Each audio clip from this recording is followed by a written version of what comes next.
Good morning. Welcome, everyone. We're allowing a few people to hop on here. Mike, whenever you're ready. All right. Good morning, everybody. My name is Michael Ochoa. I'm the CEO of both Transcend Health and Alliance Medical Consulting, two small businesses based in this great LA area. I also serve as the chair of the Small Business Council here for the LA Chamber of Commerce. I'm so excited today. We have a great lineup of two expert panelists to discuss securing early stage funding. We all know finding investors, growing your company, and getting your company up and running can be both most exciting time and also the most nerve-wracking time in starting your business. So today we're going to talk to two experts that can help you understand how to evaluate your options and see what best options you have and best position yourself for investment. Next slide, please. All right, great. So just before we get going, some announcements, housekeeping. Please stay muted to avoid any background noise. Also, please introduce yourself in the chat with your name, the title of your organization, and most importantly, if you can utilize the chat in the spirit of this Zoom and virtual meeting age, if you can please share your insights or any questions that you might have for our panelists in the chat, we can facilitate those questions during our presentation. Also, want to thank again our sponsors for helping us with this great presentation and the content. We really appreciate your support. Wells Fargo, California All, Bank of America, as well as Facebook and Kaiser Permanente. Perfect. So as we have a great panelist here to support you today, I want to introduce Scott Cohen, who's a serial entrepreneur and most recently co-founder of Byte, which was recently acquired by the world's largest dental product company for over $1 billion. Scott, welcome. Thank you. It's great to be with everyone. Great.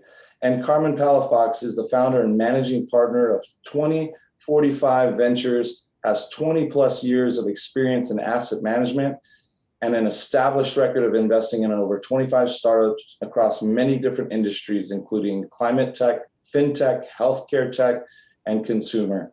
Thank you both for joining us, and I'm ready to get started. Perfect. First things first, when we talk about early stage funding, who are the funders we're talking about? Who are these funders and what are they investing in? Where can we find them? If we can start with you, Carmen. Sure. Hi, everyone. Good morning, good afternoon. So, in terms of investors, I'm a venture capitalist. And so most venture capitalists will either have a theme that they're investing in, like the Internet of Things, for example, or consumer tech, or they will have a thesis that they invest in. So the thesis of my fund, 2045 Ventures, is that diverse teams outperform. So I'll invest where there's either an immigrant on the founding team or a founder from an underrepresented group. So in terms of a venture capitalist, we start there. What do we like to invest in? Either a theme or a thesis. And then what stage do we invest in? And, that all depends on where you are with the development of your company. So it could be pre-seed, which typically means that you are pre-everything. So pre-product, pre-market, pre-revenue, or you're post-seed where you built a alpha or are in beta. In terms of where you can find investors, just all over the internet, basically, depending on what type of venture capital you're looking for. And so I'm happy to drop a few resources of lists or provide those lists. Hashtag long LA is a list of early stage or just pre-seed, seed stage investors in Los Angeles. Pledge LA also has a list of investors. All Raise is focused on female founders and funders. So those are just a few, and I'll stop there. Perfect. All right. Thank you for that, Carmen. And Scott? Yeah, thank you, Michael, and it's great to be with everyone. So to complement where Carmen's coming from, I kind of sit on both sides of the fence. One side as an operator, just like you, building businesses. As Michael noted, I've been an entrepreneur my whole career over the last couple of decades. So I've understood, how does it go about raising money? But then on the other side, I sit as at my family office, where I have an investment committee and team, not dissimilar to Carmen as a venture team, and we focus on early stage growth companies. So, and to Carmen's point, I think it's really important to understand what your goals and objectives are, and because whether it be a family office, venture capital, PE firm, angel investors, they all fit different buckets, and also many have specific vertical expertise. So depending on industry, or to Carmen's point, looking at it from a location or gender perspective, and that's the beauty of the internet right now, and whether it be in Los Angeles here locally or looking in Silicon Valley as well, important to understand, your vertical that you're in, because there's likely folks that 100% focus in that industry expertise, which is helpful for you, from where you sit in terms of education and onboarding to not waste cycles and time. Great. So great perspective. I want to dive a little bit deeper and get in both of your heads a little bit. Carmen, what do you specifically look for with early stage investing in some of these small businesses? If you can elaborate on what you specifically like to target for 2045 ventures. As a venture capitalist who invests very early stage, so I invest pre-seed and seed stage. I've invested in 25 companies, sometimes before the company has even incorporated. They come to me with a very raw prototype and whatnot. So I'm taking on a lot of risk, right? I'm taking on technical risk in some cases, developmental, product market fit, just all types of risks. So I'm looking for big returns. And typically what that means is that when I invest $1, I'm looking to get $10 back. So a 10x return. Why is that? Because I launched a fund and I have investors and I've committed to them that I am going to return to them, a 5x return on the cash that they've invested in the fund. So that is my perspective in terms of what I'm looking for. I'm looking for one, venture scalable companies that can return capital. And then there's a whole host of other things that I'm looking for in terms of different sectors. So I'm very excited about climate tech. I invest heavily in climate solutions, sustainability, health tech, as you mentioned, and fintech. And then the team. I'm very because I invest so early, I need to be confident that it's the team that's going to be able to execute. Great, Carmen. And a question has come up, but regarding your 10x multiple and how to get to that point. But I want to go to you, Scott, first, of what you're looking for, and then come back to you, Carmen, on your perspective. Scott, what are you specifically looking for? You have great experience, a little bit different from where Carmen's, from your perspective, what are you looking for?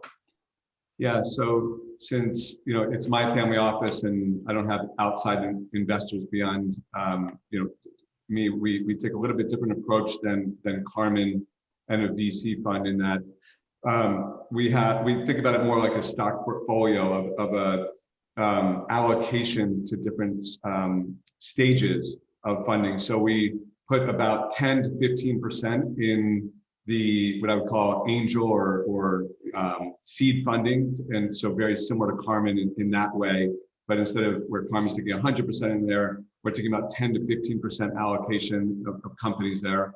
And then the majority going more after launch, typically a year plus in business of starting to show good growth and unit economics and some predictability in model. So think about it more from like a Series A to Series B is where the majority comes in of our allocation of dollars for the family office. And then we also have another sector of about 10 to 15% that is around more from a debt perspective, debt equity perspective. So businesses that have strong cash flow and are needing short-term liquidity for whatever their reason may be, and are looking for having a strategic partner that can come in very quickly, without going through lots of paperwork and put cash immediately into the business, but not have the dilution from an equity perspective. So really kind of we have those three boxes kind of cross that. In terms of areas, I feel I have to understand the business very quickly. It can't be something that I'm trying to figure out over the course of, weeks and months. So, if any of you read the book Blink, if you get it right away, that's great. If I need to bring in someone to help explain it to me, probably not for me, and those areas, when you think about the growth areas, whether it be fintech or healthcare, a lot of direct to consumer models that can cross a lot of different product lines from an e-commerce perspective. And those have been some of the most recent categories where we've seen success. Great perspective. Carmen, if you can help our audience, if they don't have a 10x multiple quite yet, can you maybe break down where they can look for funding, kind of the stages for angel investment to venture capital, PE, private equity? Can you just maybe give them a quick overview of what are the categories of where they can find funding and maybe at what stage? Yeah, I think what I've seen is the growth of like pitch competitions. I've seen a lot of these competitions where you can pitch your idea and maybe come out of the competition with 25K in what we call non-dilutive equity, right? So 25K just to get started, and you don't give up equity. So you might look for pitch competitions, you might look for grants, which are also typically non-dilutive, so you don't have to give up equity for those. Angel investors, if you know how to access angel investors, which I think could be tough. I think those are some ideas. That's great. Scott, anything to add to that? Yeah, I think, just back to your question on the different types, and so everyone's kind of grounded in the vernacular, because it can be confusing. There's a lot of mixture of terms out there where people think private equity and venture capital are the same thing, actually very different. So, Carmen shared with you the early stage. So the seed funding, angel investing is typically at that very early stage before the venture capitalists come in. Typically check sizes from 25 to 50K to 250K per individual, if you will. And typically if you're raising under $1 million to $2 million. Angel funding is a vehicle potentially there, along with some other funds. But then you get into the venture capital in a kind of Series A, B, even a Series A now. They're typically $5 million check sizes, on up, and that keeps going up over the years. A decade ago it was a couple million. Now you see some Series A that are 10 to 15 million, but on average, let's call it 5 million. And then you move into, so that you have that venture world where that's kind of the basement, and then it moves up each round typically. And then private equity is a little later stage historically, where private equity folks, unlike where Carmen sits or venture capitalists are looking for 10x plus returns because they're coming in early, taking an additional level of risk and uncertainty without a baked model. Private equity is looking to do a little bit kind of hedge there and come in later stage, where there's typically operating history and looking for 2.5x to 4x, 5x return on their money. Typically when there's a healthy amount of EBITDA, 5 to 10 million minimum, EBITDA, and showing predictability of a couple of years minimum of top line growth. So they're coming in to put in larger chunks of change typically than a venture capital firm, and so that's more the later stage. The bigger checks, they're taking less risk, getting, so those, I think, to answer your question, Michael, kind of round out the vernacular of the different stages. Yeah, excellent. This is good stuff here. So I want to talk about, preparing your business for investment. What does it look like for an early stage startup, early stage business to qualify? Are you looking for a business plan? Essentially, what are the steps for a small business or for an early stage business? What should they take to get the ball rolling? Carmen, if we can start with you. So I'm looking for a few things, and usually within a slide deck that's like 10 pages, right? It's really about what is the problem you're solving? What is your solution? Why is your solution exponentially better than whatever's out there?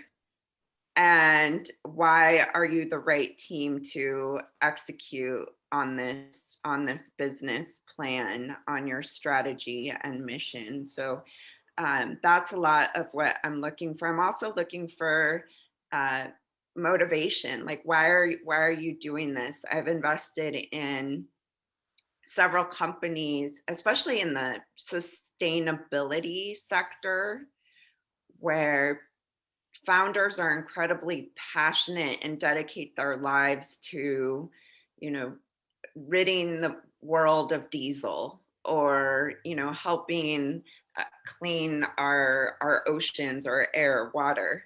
And those founders are incredibly talented, have come out of places like Tesla or SpaceX or wherever to go on this journey. So I'm looking for mission, motivation.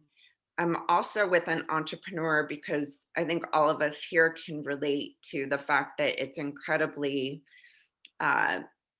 uncertain.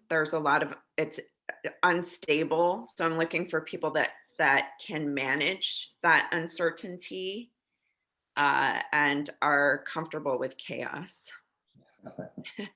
Great point. Scott, please.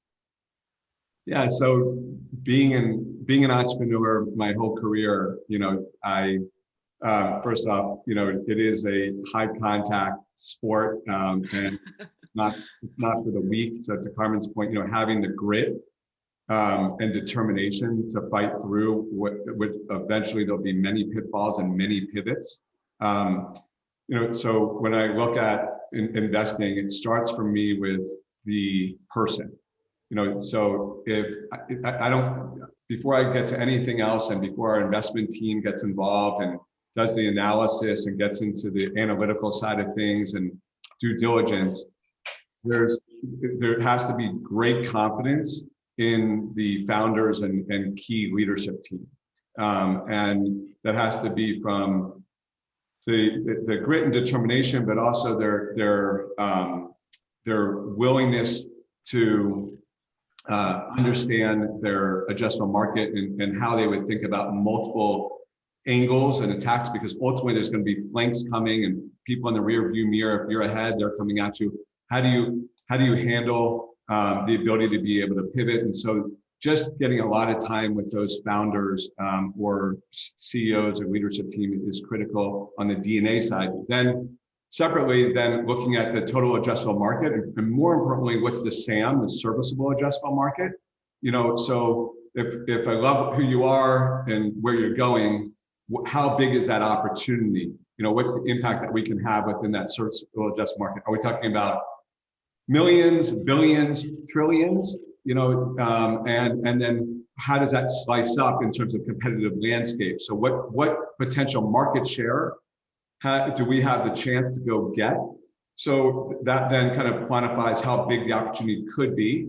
And then from there, not dissimilar to Carmen, getting into more granular understanding of differentiation, go-to-market strategies.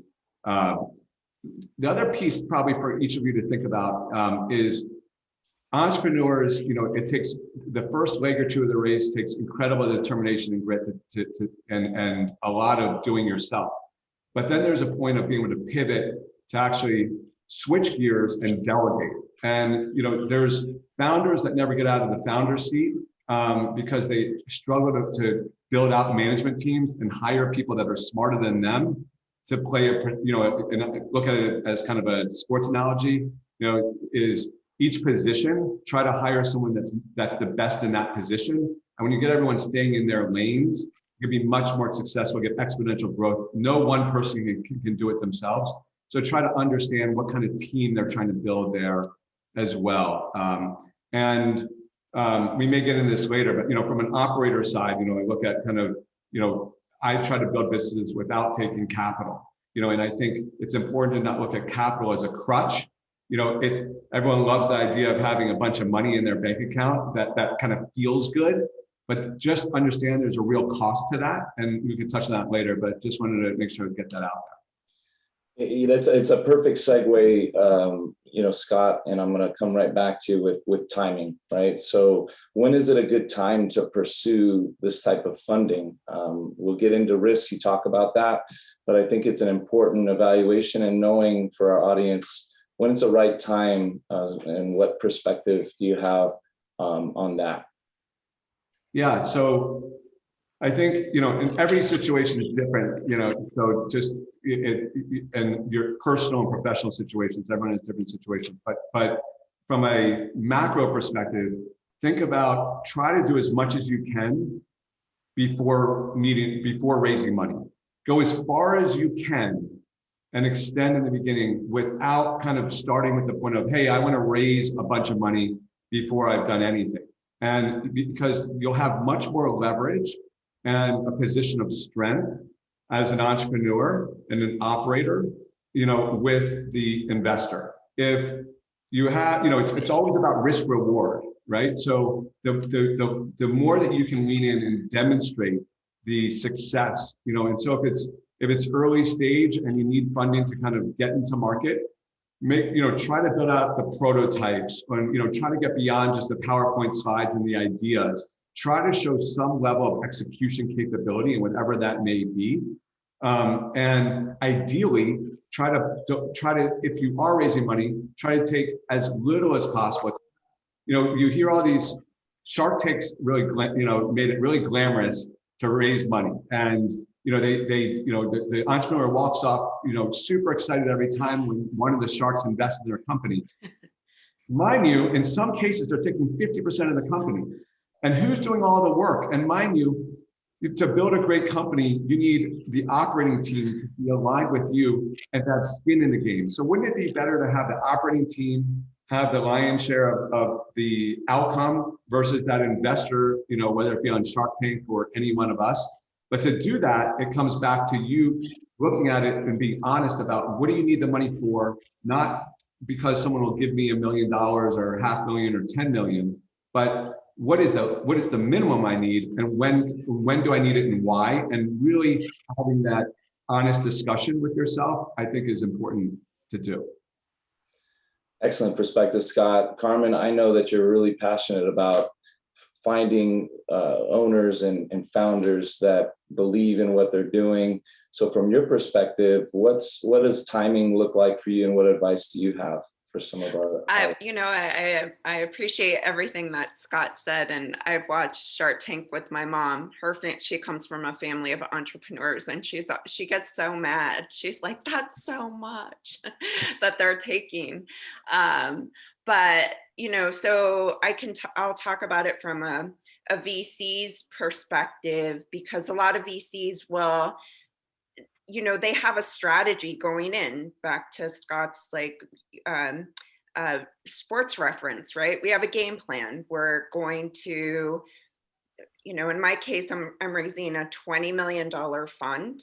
With that $20 million, I am going to invest in 7 companies per year, right? And then I am going to invest my initial check, and with that initial check, target a certain percentage of ownership.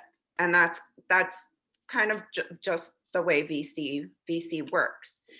I also have a lifetime of the fund. So the fund is a limited partnership, and it expires in 10 years. So that means when you take VC money, you're really on the clock. You have to hustle, you have to make sure you're producing results. And typically you're raising with the mindset of, I'm going to take this capital and I'm going to break down how I'm going to use it. And the use of that is going to result in the value of my company increasing. So a good use of the money that I invest as a venture capitalist is to have the value of your company go up by, let's say, 2x by the time you need money again. So I think it's important as someone who's taking money in to understand what the expectations are of who you're taking the capital from. I mean, if you're taking money from someone who's going to give you a grant or it's a donation, they just might want a newsletter or something like that. But if it's a venture capitalist, or if it's debt, then you really have to understand what they want in order to have a successful relationship. I appreciate that insight, Carmen. This is probably one of the most glaring questions that we have from early stage companies and founders. What are the risks? I think the most glaring thing is, the loss of control or potential loss of control, and the deviation from the mission, vision, and true values of the organization. So Scott, if you can maybe kind of give us your perspective on the risks in evaluating going after funding for some of these early stage companies.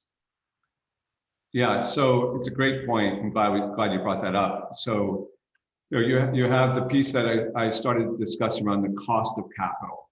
So if you double click into that cost of capital, what's the risk to that is that when you think about the pie and how you need to divvy it up to get to ultimately, your objectives and goals. And so when Carmen talks about, VCs having a 10-year, on the end, a 10-year shelf for that fund, we're talking about liquidity, so that typically happens in the form of, a majority, whether it be acquisitions or additional private equity coming to deal or going public. So the liquidation event for the team and investors, in that defined period of time. That's not for everyone, by the way. There's businesses that are great cash flow, family businesses that go on generations with generations, but that's probably not the right fit for then raising venture capital money, right? And maybe that's a better fit for, debt for a specific time, in a 3-year horizon, so that goes back to objectives and goals. But when you think about those risks, the cost of that capital, if you are to give up a stake, what are you giving up? And understanding that you may be giving up equity to bring in operators. So you may, in a competitive market where you're trying to hire best-in-class talent for these different positions in the company, you want to make sure to prioritize that versus just prioritizing how much money I can raise from the investors. So there's a risk in actually giving up your cap table, is heavily weighted on the investor side, where you're actually now not successful in bringing on the best talent because you can't incentivize them the right way with equity that you'd like to if you weren't as diluted. And also to think about yourself. Entrepreneurs, are amazing human beings and, oftentimes change the world. And at the end of the day, move very quickly, and disrupt and break glass. And don't oftentimes think about in the early stage of setting up the company for what's best for them too and their family. It's okay to think like that. I have a great example of, we all know in Los Angeles, especially the Waze app. And we unfortunately know Waze too well now post-pandemic, kind of coming out back on that thing all the time. And the founder of Waze created an incredible business that was worth several $billion. Google ultimately acquired it, but he raised a lot of money along the way. And when it came out in the whole wash at the end of the day, he only had a couple percent that was left for himself. And so everyone gives him all the credit for it, but actually the people that made a lot more than him, didn't do the work. And so, if he could have it back, he would structure it a little bit differently. And so I think it's just important to understand that risk to you personally and your family, and make sure that you are thinking about that. The other piece is the timing. The timing of if taking money early. Be very thoughtful about that, because you usually have the least amount of leverage early. As your business does really well, you have the opportunity to have more leverage. So, when you have predictable revenue and predictable profits, you're actually in the driver's seat, where lots of investors want to come in and you can then control the terms. And when you think about control, the last piece there on risk is losing control of your company to actually make decisions. And what I mean by that is actually voting power. And so important to think, of how, making sure that you can actually control your destiny and the decisions of the company. So actually when you want to sell, who the buyer is, who you hire, all kinds of things on key pieces, which oftentimes entrepreneurs overlook and lose voting control, and recognize it's not their company anymore. So if you can, that comes back to leverage and showing a confident path to investors. If you can, you want to try to maintain control. To our audience, this is just amazing insight from these two expert panelists. Scott's been in the trenches to start businesses and bring them to exits. So this is great insight. Carmen, if you can dive into the risks and from your perspective for some of these early stage companies. Yeah, I agree with everything that Scott said.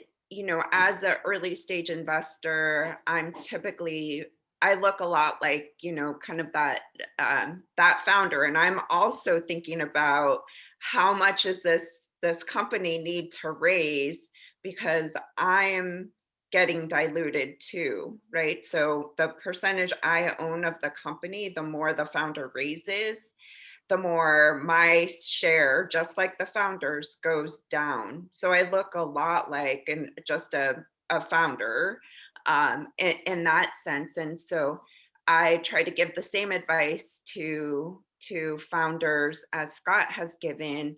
The more value you can create in the company, the more power you have over the terms of your next raise and who you're raising money from, in terms of the valuation, like Scott said, and the type of control that you're potentially giving up. And so I coach founders to think about how much do they need to raise to get to a break even? Because all of a sudden at break even, that's where the power dynamics start to change. You have so much more control about what types then of of funding you can go after, and your destiny is more in your control than not. Perfect. Carmen, I'm going to bring a question in from the audience on this. Is there any key language that should be included in the contracts, or any key resources, legal attorneys that can help protect them on the downside risk for when they secure funding? Yeah, I think, at this point, there's a lot of standard forms on the internet that are meant to just take a lot of, to help educate founders on this. Like Cooley Go has a good tool that you can use and play around with, and it helps a founder understand what the terms mean. The NVCA has model documents as well that are meant to really level the playing field and help help founders. But I would say the best thing to do really is, if you're taking money from someone, figure out who else they've given money to, and then do your due diligence, right? So I've had founders that, which I find very interesting, before they take my money, they've talked to other founders that I've invested in.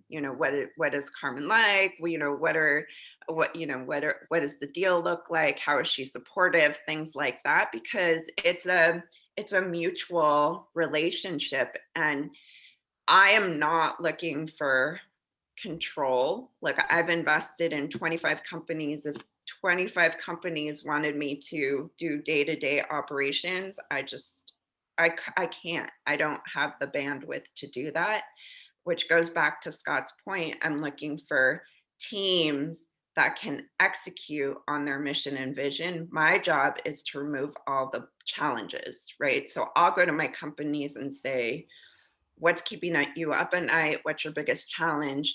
And let me help you get rid of those through my network. This is such a huge point. I mean, if I'm hearing you, Carmen, I mean, it's due diligence. It's not a one-way interview where you're looking for money. It's assessing fit with the investor group or venture capitalist or angel investment firm. So Scott, I'd love to get your perspective on Carmen's point on doing the due diligence on both sides of the house. Yeah, I mean, look, from an operator side, you're getting married to that investor. So, think about it from that lens. There's no other way to think about it. So it takes two to tango. And, too many times founders get caught up in the check size.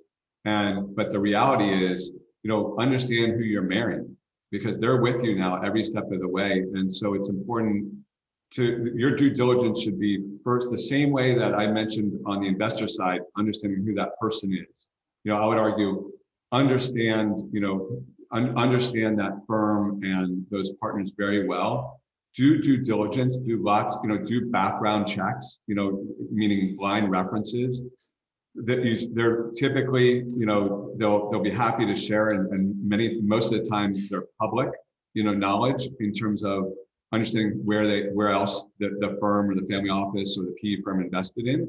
And so call your peers and understand, what value added they provide, what were the hurdles, what were the challenges, so think about it from the perspective of, you need to be as comfortable with them as they are with you. The other thing is, don't ever get in the standpoint where you think that there's only one out there, if you don't close this, you're never going to get money again. Like, you do not have a gun to your head. If you get in that mentality, that's when bad deals happen. That's when documents get written where they just get signed over. The last point on the document side, to Carmen's point, there's some great online resources, but I would make the point to say, have a lawyer, and in this town, every firm has expertise, in doing investment deals. Hire a lawyer and it won't cost a lot. These are pretty simple deals, but hire a lawyer to do the review. And, it can save you in the long run in a big way. So you may look at, hey, I have to pay these hourly bills, but that is the time, as much as it pains me to actually recommend lawyers, but there is a time and place. And that is the time to make sure the documents get dotted the I's and the T's correctly, because that's not the lane that, we live in. So. Sure.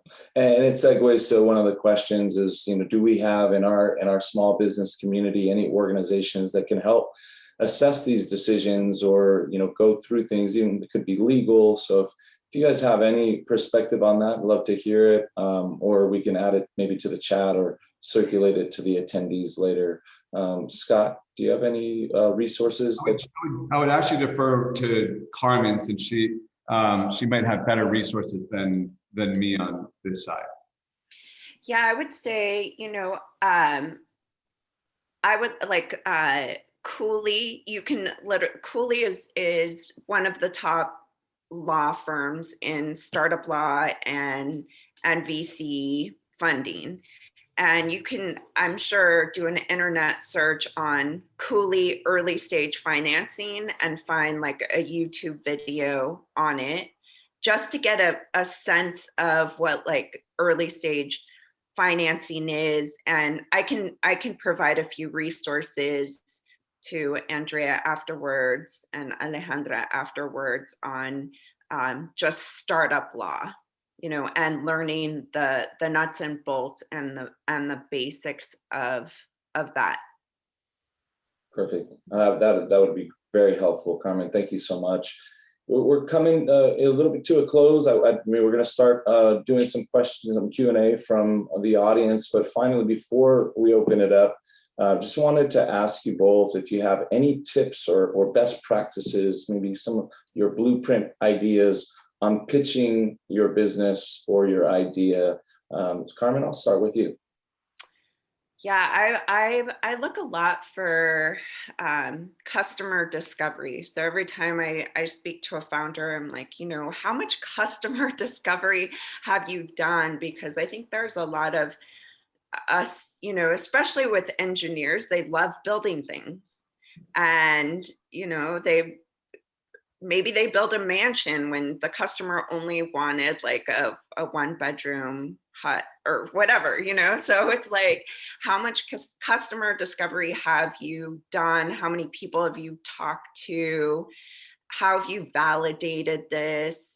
And so I think that is one of the most important pieces of it. As I'm doing diligence on a company, I'm looking for what other competitors are out there and how does your value proposition align with theirs.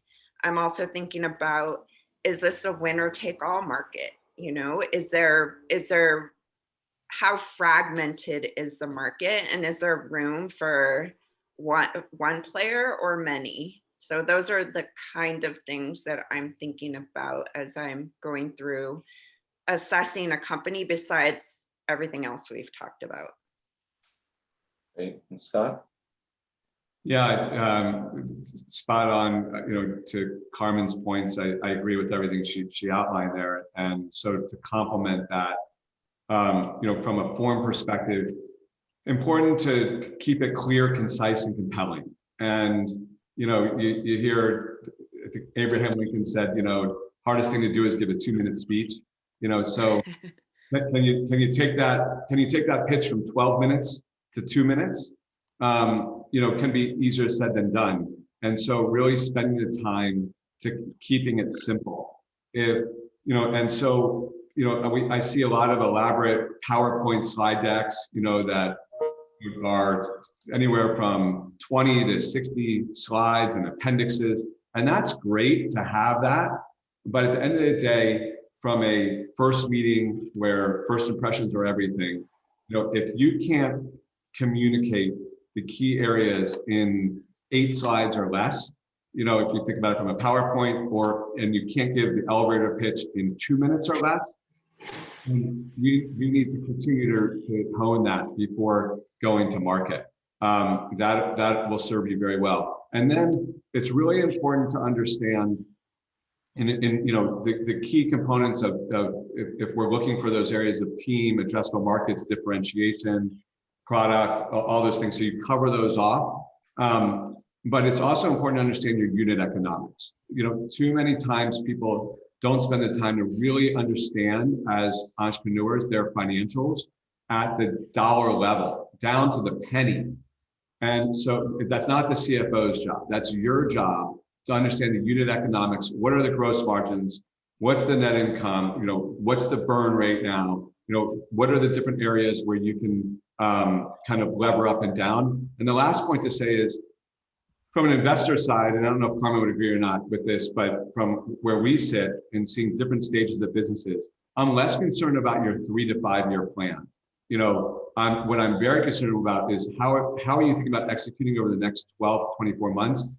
And more importantly, what are those assumptions behind that in your plan that are going to get you there? And the assumptions are really key to understand and give that the thinking around the business, because at the end of the day, we know that you're going to pivot many times over the next 12, 24, 36 months.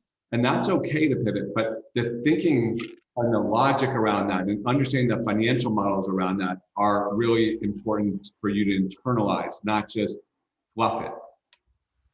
That's excellent. Here's a question I think is important and in the minds of many early stage investor or entrepreneurs.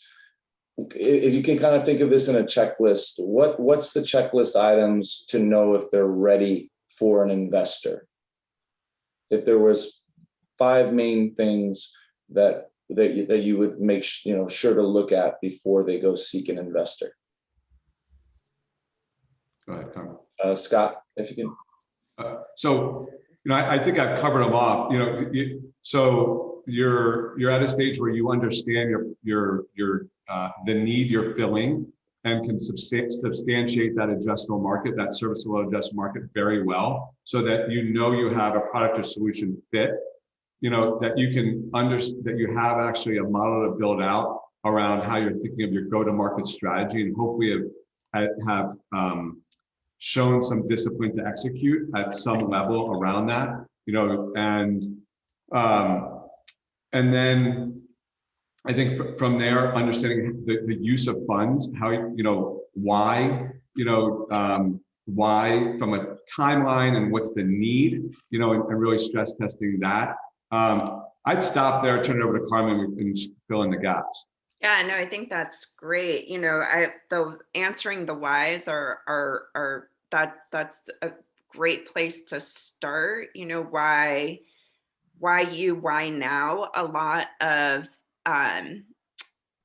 technology. I've invested in companies where they were too early to market. Sadly, I was like, this is great. The world needs this technology, but it came down to what Scott talked about before, the unit economics. It was too expensive to develop in mass, or the regulatory incentives weren't there yet. So I think understanding why now in terms of consumer behavior, are consumers going to adopt your technology or not?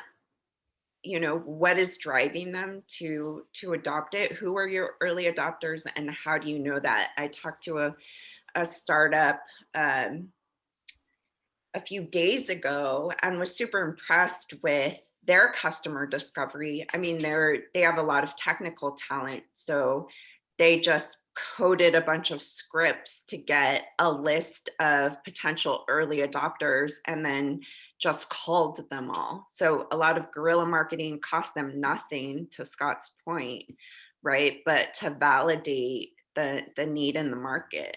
So I think a lot of it goes down to, on your checklist, what is your value proposition, right? Why is someone going to pay for your service, your product, your business? Why you? Why now? And also, what's defensible about what you're doing? I've invested in a lot of hardware companies that take maybe 1 or 2 years to get to market. And so I'm looking for durability. Is your product still going to be useful to address the problem by the time you get to market? Right. And if not, maybe this problem exists, maybe there's someone that's going to come in and solve it a different way. Right. That's great. I'll add this, and there's some subtle questions I'll try to summarize as best I can, but you see this on Shark Tank all the time. How important is it when you're in your pitch to have it really dialed in as far as what you're going to do with the money if you do fund them? If you can give some perspective, maybe Carmen, on that. Yeah, I just from my Sunday school days, it reminds me of like the story around the talent, where like, the every employee gets a talent, and then one comes back and says, oh, returns the one talent. And the person that gave it out is like, what? He's like, yeah, I buried it in the ground and I'm giving you the one talent back, right?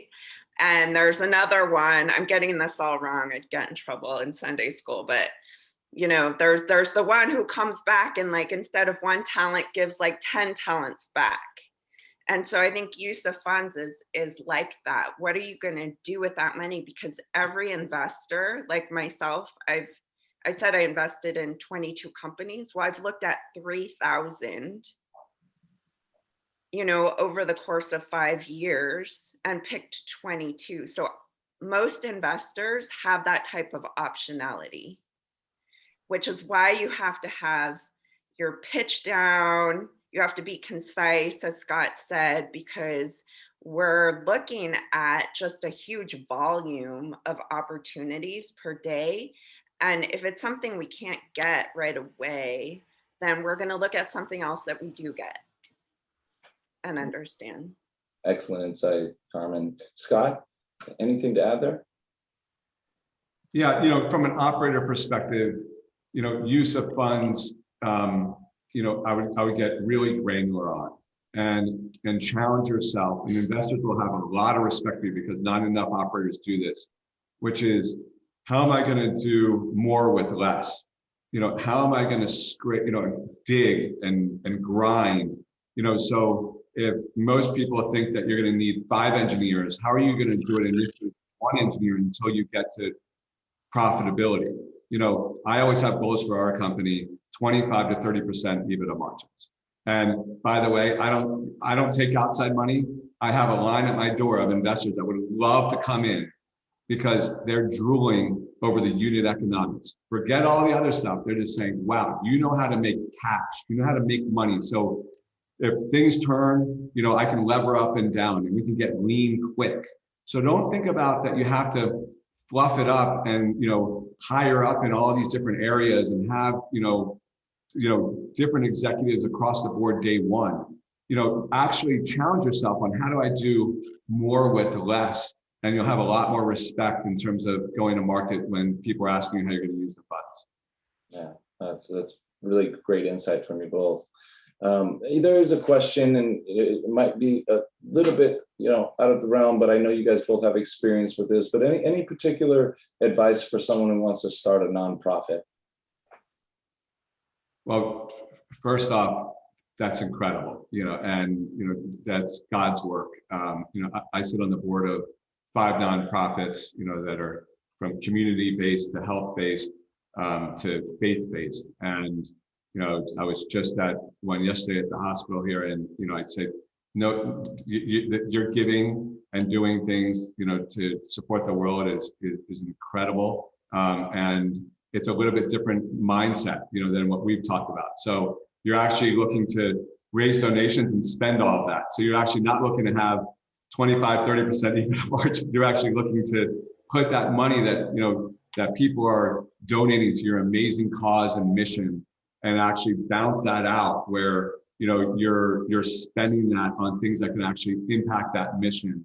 But however, what is the same about it is the team, understanding what your goals and objectives, the clarity of pitch, the amount of nonprofits that are out there you do need to be very clear, where do you fit in that sliver. So having your pitch, having your team that is very consistent, understanding who your market is, that's all very consistent, but you're running a different financial model, and it's important to understand. And the beauty is you have grants that are out there, if done correctly, there's awesome opportunities for grants in a variety of ways to be able to take advantage of.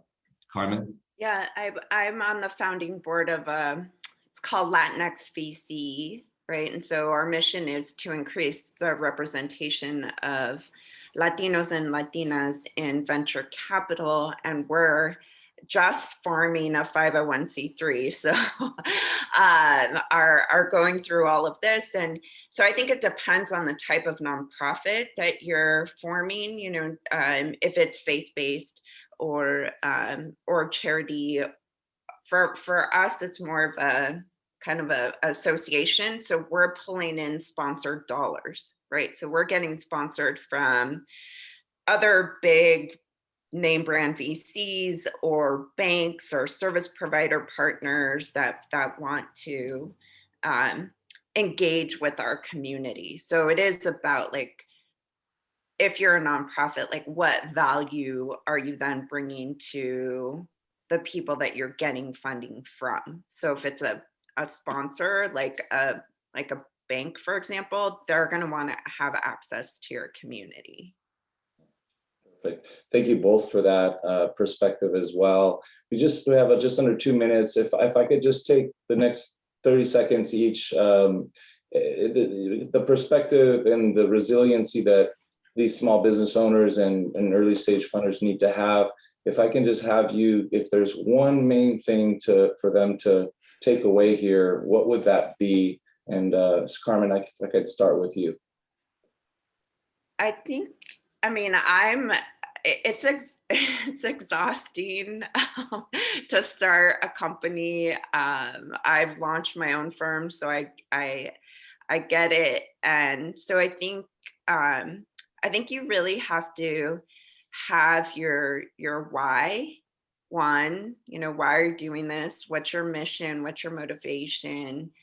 And then also